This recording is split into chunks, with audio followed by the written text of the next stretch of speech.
प्रिय विद्यार्थियों नमस्कार। आज हम इस वीडियो में बीएड सेकेंड ईयर के विद्यार्थियों के लिए बीएड के द्वितीय प्रश्न पत्र जिसका कोड है BD 202 शीर्षक है अधिगम के लिए आकलन से संबंधित एक प्रतिरूप प्रश्न पत्र लेकर आए हैं। इस प्रश्न पत्र में 100 अति महत्वपूर्ण प्रश्न शामिल किए गए हैं और ये वे प्रश्न हैं जो हर बार परीक्षा में पूछे जाते हैं। जो विद्यार्थी चैनल पर पहली बार आए हैं वे विद्यार्थी चैनल को सब्सक्राइब कर लें और इस वीडियो में यूज की गई PDF प्राप्त करने के लिए हमारे टेलीग्राम चैनल को ज्वाइन करें। शुरू करते हैं आज का वीडियो। देखिए पहला प्रश्न है, सामग्री के अर्थ को समझना मूल रूप से है। इसका सही आंसर क्या है? इसका सही आंसर है ज्ञान। देखिए अगला प्रश्न, नई परिस्थिति में पहले से सीखी गई सामग्री का उपयोग करना है। तो इसका सही आंसर क्या है? इसका सही आंसर है अनुप्रयोग। एक नया विचार बनाने के लिए कई विचारों को एक साथ रखना कहलाता है। तो इसका सही आंसर क्या है? इसका सही आंसर है संश्लेषण। डेटा को दो बराबर भागों में विभाजित करने वाला मान कहलाता है। इसका सही आंसर क्या है? इसका सही आंसर है माध्यिका। देखिए अगला प्रश्न, परीक्षण वही मापता है जिसके लिए उसे बनाया गया है। परीक्षण के इस गुण को कहा जाता है, इसे क्या कहा जाता है? इसे कहा जाता है वैधता। मूल रूप से उद्देश्यों का पहला प्रारूप होना चाहिए। तो इसका सही आंसर क्या है? इसका सही आंसर है आंकलित। अनुदेशनात्मक उद्देश्यों में सम्मिलित हैं। इसका सही आंसर है सीखने की गतिविधियां। संख्यात्मक मान प्राप्त करने की प्रक्रिया को कहा जाता है। इसका सही आंसर है मापन। सूचना प्राप्त करने की एक औपचारिक और व्यवस्थित प्रक्रिया को मूल रूप से कहा जाता है। इसका सही आंसर है परीक्षण।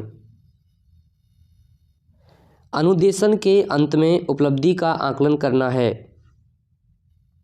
इसका सही आंसर है योगात्मक मूल्यांकन। संज्ञानात्मक क्षेत्र में मुख्य फोकस है। इसका सही आंसर है बौद्धिक कौशल। निम्नलिखित में से कौन सा क्षेत्र शारीरिक और क्रियात्मक कौशल से संबंधित है? इसका सही आंसर है क्रियात्मक क्षेत्र। आधुनिक बुद्धि परीक्षणों के प्रतिपादक कौन थे? इसका सही आंसर है अल्फ्रेड बीने। IQ निर्धारित करने का सूत्र सर्वप्रथम किसने प्रस्तुत किया? इसका सही आंसर है स्टर्न महोदय ने। समान शारीरिक और मानसिक आयु वाले छात्र की बुद्धि लब्धि होगी। तो ये आसान प्रश्न है। इसका सही आंसर क्या है? इसका सही आंसर है 100। दृष्टिकोण, मूल्य और रुचियां किस क्षेत्र द्वारा परिलक्षित होती हैं? इसका सही आंसर है भावात्मक क्षेत्र। देखिए अगला प्रश्न, निबंध प्रकार के प्रश्नों का मुख्य लाभ क्या है? इस प्रकार के प्रश्न भी पूछे जाते हैं। इसका सही आंसर क्या है? वे जटिल सीखने के परिणामों को माप सकते हैं जिन्हें अन्य प्रकार के प्रश्नों से नहीं मापा जा सकता। इसका सही आंसर है। देखिए प्रश्न 18, सबसे व्यापक और लोकप्रिय परीक्षण पद कौन सा है? इसका सही आंसर क्या है? इसका सही आंसर है बहुविकल्पीय प्रश्न। वैकल्पिक प्रतिक्रिया पद कौन से हैं? इसका सही आंसर है उपर्युक्त सभी। आपूर्ति प्रकार परीक्षण आइटम कौन सा है? इसका सही आंसर है पूर्णता प्रश्न। जिन प्रश्नों के लिए छात्र को कई पैराग्राफ तक एक लंबी लिखित प्रतिक्रिया की संरचना करने की आवश्यकता होती है उन्हें कहा जाता है। तो इसका सही आंसर क्या होगा? इसका सही आंसर है उन्हें निबंध कहा जाता है। देखिए प्रश्न 22, मानकीकृत परीक्षणों की प्रकृति है। इसका सही आंसर क्या है? इसका सही आंसर है लचीला। देखिए प्रश्न 23, यदि कोई परीक्षण जब भी प्रशासित किया जाता है तो उसके माप में सुसंगतता होती है तो ऐसे परीक्षण को कहा जाता है। इसका सही आंसर है एक विश्वसनीय परीक्षण। एक परीक्षण के खाली जगह को मापने के लिए अर्धविच्छेद विधि का उपयोग किया जाता है। तो इसका सही आंसर क्या है? इसका सही आंसर है समानता। निम्नलिखित में से कौन मापन की त्रुटि नहीं है? तो इसका सही आंसर है विश्वसनीय त्रुटि। जिस परीक्षण की विश्वसनीयता जितनी अधिक होती है उसकी वैधता होगी, तो उसकी वैधता कितनी कैसी होगी? अधिकतम होगी। निर्माणात्मक मूल्यांकन का उद्देश्य है, तो इसका सही आंसर है प्रगति पर गौर करना एवं उपचारात्मक अनुदेशन की योजना बनाना।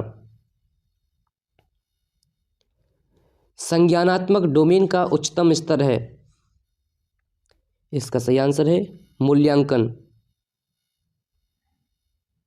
शुद्धता को मापन में कहा जाता है, तो इसका सही आंसर है उपर्युक्त सभी। ब्लूम टैक्सोनॉमी में ज्ञान विश्लेषण संश्लेषण का जिक्र करते हुए संकेत मिलता है, तो इसका सही आंसर है उपर्युक्त सभी का। ध्यान भंग करने वाला मूल रूप से वह है जो, इसका सही आंसर है उच्च उपलब्धि हासिल करने वालों की तुलना में कम उपलब्धि हासिल करने वाले को आकर्षित करता है। अधिकतम और न्यूनतम मूल्यों के बीच के अंतर को कहा जाता है, इसका सही आंसर है प्रसार। कक्षा परीक्षण का मुख्य उद्देश्य क्या है? इसका सही आंसर है छात्रों की योग्यता की तुलना। नैदानिक मूल्यांकन हमेशा किया जाता है, इसका सही आंसर है शिक्षण के बाद। निम्नलिखित में से किसमें हम अनुरूपण को शिक्षण तकनीक के रूप में उपयोग करते हैं? इसका सही आंसर है प्रदर्शन परीक्षण। सही गलत प्रश्नों का सबसे महत्वपूर्ण लाभ क्या है? इसका सही आंसर है निर्माण में आसानी। मापन की मानक त्रुटि मूल रूप से माप है, इसका सही आंसर है केंद्रीय प्रवृत्ति। बहुविकल्पीय प्रश्नों का निर्माण करते समय यह आवश्यक है कि, इसका सही आंसर है विकल्प में संकेत शब्द को दोहराएं। भावात्मक क्षेत्र से संबंधित मुख्य उद्देश्य है, इसका सही आंसर है छात्र ईमानदारी को महत्व देता है। किसी विषय की संगठनात्मक संरचना को जानने के लिए विशेष सामग्री को कुछ भागों में विभक्त करने के रूप में किसे जाना जाता है? इसका सही आंसर है विश्लेषण को। छात्र की रैंकिंग प्राप्त करने के लिए किस प्रकार की परीक्षा का उपयोग किया जाता है? इसका सही आंसर है मानक संदर्भित परीक्षण। छात्रों की सीखने की शैली किसके द्वारा निर्धारित की जाती है? इसका सही आंसर है शिक्षक के द्वारा। छात्र के मूल्यांकन के परिणाम का उपयोग किया जाता है, इसका सही आंसर है उपर्युक्त सभी। मानक संदर्भित मूल्यांकन बल देता है, इसका सही आंसर है छात्र के प्रदर्शन का विवरण व्यक्तियों की पहचान, इसका सही आंसर है ए और बी दोनों। लघु उत्तरीय प्रश्नों से छात्र की क्षमता का आंकलन किया जा सकता है, इसका सही आंसर है प्राप्त जानकारी का विश्लेषण। व्यवहार में मापन के लिए किस उपकरण का उपयोग किया जाता है? इसका सही आंसर है टेस्ट का।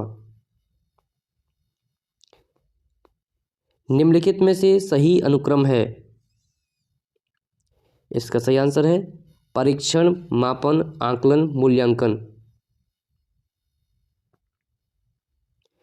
एक वर्ग अंतराल में अंकों की संख्या है, इसका सही आंसर है आवृत्तियाँ।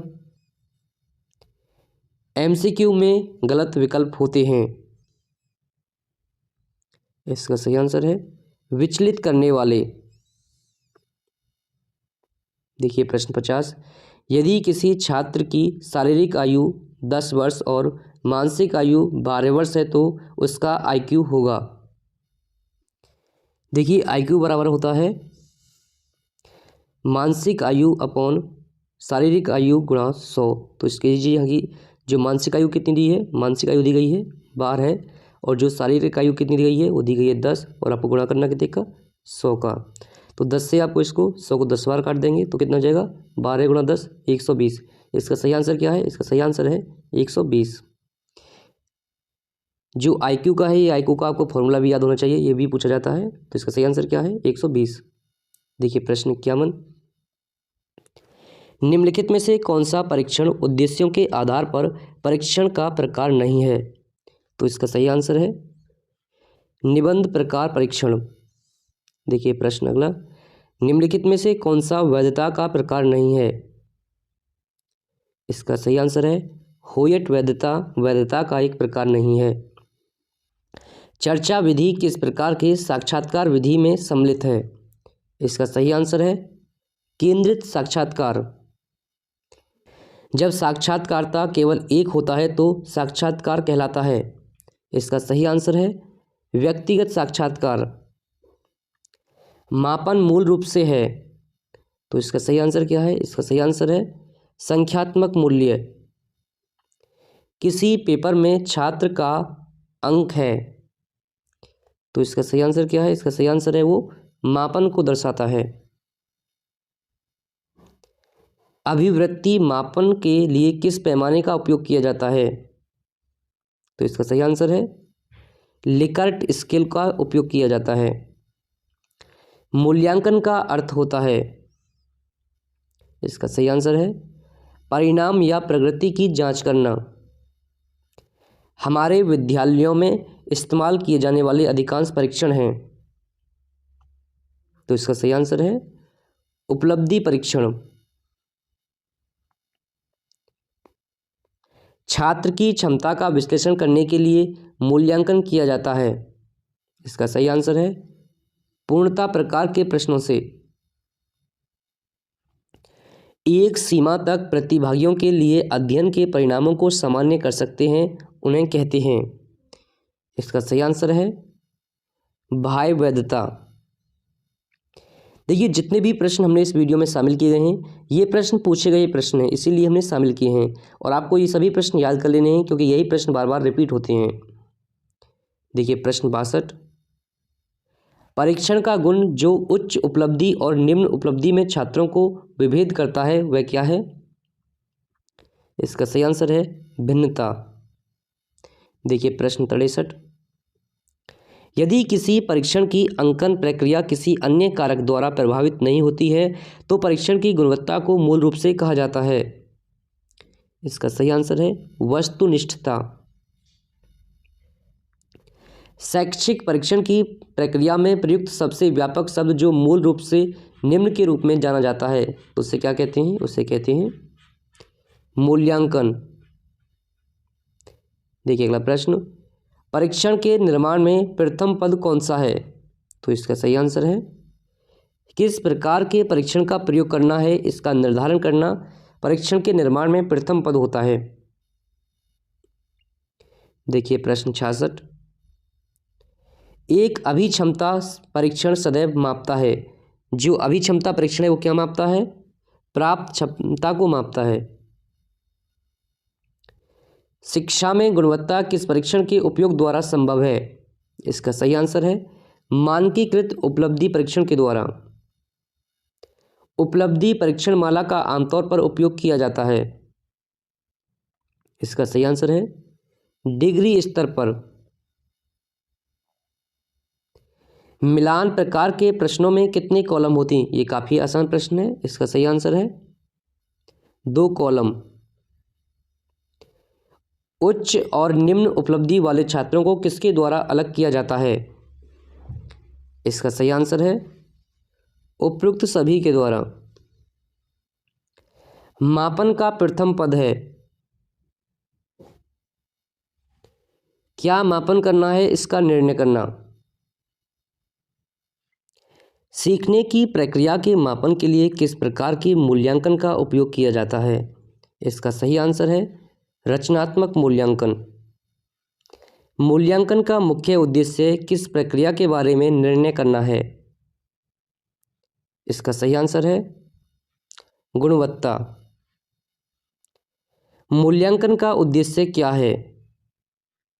इसका सही आंसर है शिक्षा की गुणवत्ता के बारे में निर्णय लेने के लिए। किसका क्षेत्र सबसे सीमित है? तो इसका सही आंसर है मापन।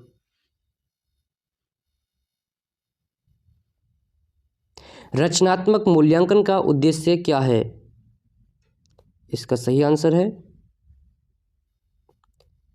छात्रों की प्रगति की निगरानी। योगात्मक मूल्यांकन में कौन से उपकरण बहुतायत में प्रयुक्त किए जाते हैं? तो इसका सही आंसर है परीक्षण। बच्चों का मूल्यांकन होना चाहिए, ये काफ़ी महत्वपूर्ण प्रश्न है, कई बार पूछा गया है। इसका सही आंसर है सतत एवं व्यापक मूल्यांकन द्वारा। विद्यार्थी और शिक्षक के बीच की एक संवादात्मक प्रक्रिया जो उनके सीखने के वातावरण में बदलाव लाती है वह है। तो इसका सही आंसर है मूल्यांकन आकलन। सी, ए और बी दोनों। किस प्रकार के प्रश्न को विश्वसनीयता के साथ चिन्हित करना कठिन है? इसका सही आंसर है असंरचित निबंध को। प्रक्षेपी तकनीक का उपयोग मूल रूप से किया जाता है। इसका सही आंसर है व्यक्तित्व के लिए। शिक्षा में मापन किस प्रश्न का उत्तर देता है? इसका सही आंसर है कितना अधिक। शिक्षा में मूल्यांकन किन प्रश्नों के उत्तर देता है? इसका सही आंसर है कितना अच्छा। मूल्यांकन तकनीकों का चयन मूल रूप से इसके आधार पर किया जाता है। इसका सही आंसर है विश्वसनीयता। विद्यार्थियों के प्रदर्शन का मात्रात्मक विवरण कहलाता है। तो इसका सही आंसर है मापन। सामान्यतः मानक संदर्भित परीक्षण में किसके बीच तुलना होती है? इसका सही आंसर है व्यक्तियों के बीच में। 0.20 से कम की कठिनाई मूल्य का मूल रूप से अर्थ है। तो इसका सही आंसर है आइटम कठिन है। 0.4 से अधिक की विभेदन क्षमता का मूल रूप से अर्थ है। तो इसका सही आंसर है आइटम स्वीकार्य है। शैक्षिक उद्देश्यों का वर्गीकरण निम्न वर्ष में प्रस्तुत किया गया था। इसका सही आंसर है वर्ष 1856 में। देखिए प्रश्न 90। निम्नलिखित में से किस प्रश्न में अंकन की वस्तुनिष्ठता अधिक होती है? तो इसका सही आंसर है बहुविकल्पीय प्रश्न में। सामान्यतः एक निश्चित मानदंड पर भविष्यवाणी के लिए किए गए परीक्षण को कहा जाता है।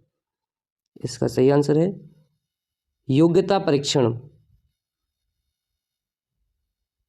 अन्य छात्रों के साथ छात्रों के प्रदर्शन की तुलना करने के लिए जो परीक्षण किया जाता है उसे कहा जाता है मानक संदर्भित परीक्षण। संज्ञानात्मक क्षेत्र के उद्देश्यों का वर्गीकरण किसने प्रस्तुत किया? काफी महत्वपूर्ण प्रश्न है। इसका सही आंसर है केथ्राल। कौन सा परीक्षण भविष्य की योग्यता का मापन करता है? इसका सही आंसर है अभिक्षमता परीक्षण। देखिए प्रश्न 95। निम्नलिखित में से किसमें सीखने की स्थायी कठिनाइयों की जांच की जाती है? तो इसका सही आंसर है नैदानिक मूल्यांकन में। किसी व्यक्ति की क्षमताओं को मापित करने के लिए किस प्रक्रिया का उपयोग किया जाता है? इसका सही आंसर है अधिकतम प्रदर्शन परीक्षण में। निम्नलिखित में से किस प्रकार के प्रश्नों का मूल्यांकन करते समय वस्तुनिष्ठता बनाए रखना कठिन है? इसका सही आंसर है निबंधात्मक प्रश्नों में। किस परीक्षण में छात्र के प्रदर्शन की तुलना स्पष्ट रूप से परिभाषित अधिगम कार्यों से की जाती है? इसका सही आंसर है निकष संदर्भित परीक्षण। छात्रों में रटने की प्रवृत्ति को रोकने हेतु कैसे प्रश्न नहीं पूछने चाहिए? इसका सही आंसर है वस्तुनिष्ठ प्रश्न नहीं पूछने चाहिए। देखिए प्रश्न 100वां इस वीडियो का अंतिम प्रश्न है, छात्र के प्रदर्शन को इंगित करने वाला एक मात्रक है। इसका सही आंसर है ग्रेड। इस वीडियो में यूज की गई PDF प्राप्त करने के लिए आप सभी को हमारा टेलीग्राम चैनल ज्वाइन करना चाहिए। और यह वीडियो आपको कैसा लगा हमें कमेंट करके बताएं और कमेंट में हमें यह भी बताएं कि आप अगला वीडियो किस टॉपिक पर चाहते हैं। वीडियो देखने के लिए धन्यवाद। मिलते हैं एक नई वीडियो के साथ।